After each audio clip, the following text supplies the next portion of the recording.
Hola, en esta ocasión vamos a conversar sobre el control prenatal, pero sobre un buen control prenatal, que es el que tú mereces.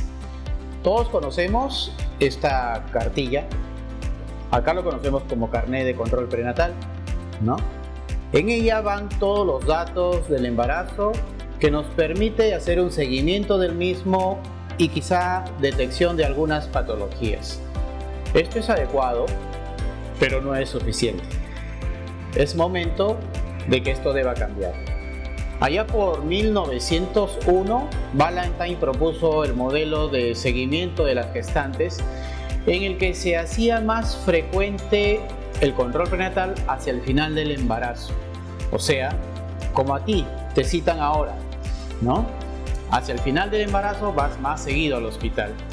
Pero déjame decirte que eso es del siglo pasado. Hoy en día ya no tiene ninguna utilidad. En ese entonces tenía la justificación de que era imposible poder detectar alguna alteración anatómica, alguna malformación, ¿no?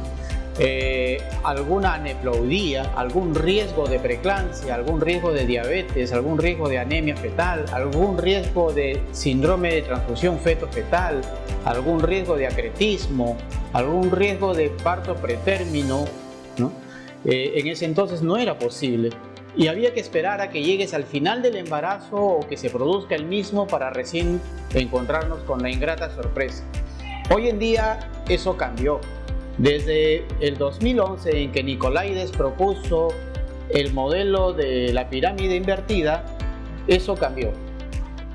Cambió de tal manera en que los avances nos permiten en bioquímica, en laboratorio, en genética y sobre todo en ecografía, nos permiten detectar mucho antes, a tiempo, no al final del embarazo, sino al principio, cada una de estas patologías, de estas alteraciones y de estos riesgos, de manera tal que actuemos a tiempo. Es así como en la semana 11 a 13 semanas con 6 días, en el momento en que se solía indicar la famosa ecografía genética, aunque ya no debería llamarse así, ¿no?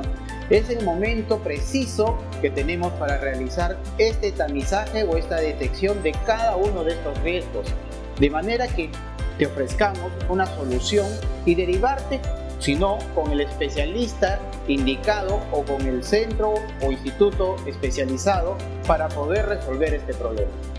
Tengamos en cuenta que de 100 mujeres, 80 son catalogadas como de bajo riesgo.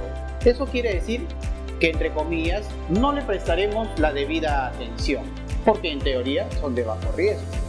Pero resulta que el 40% de las mujeres que se complican provienen de este grupo de bajo riesgo.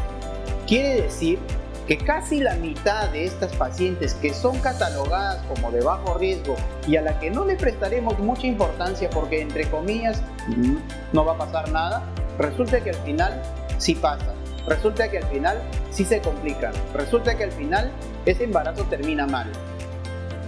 Quiere decir entonces que es momento de cambiar nuestra forma de realizar el control prenatal. Acude a tiempo, acude a un buen control, a un especialista que se interese en realizar lo correcto y lo adecuado para ti, para tu bebé, para tu familia.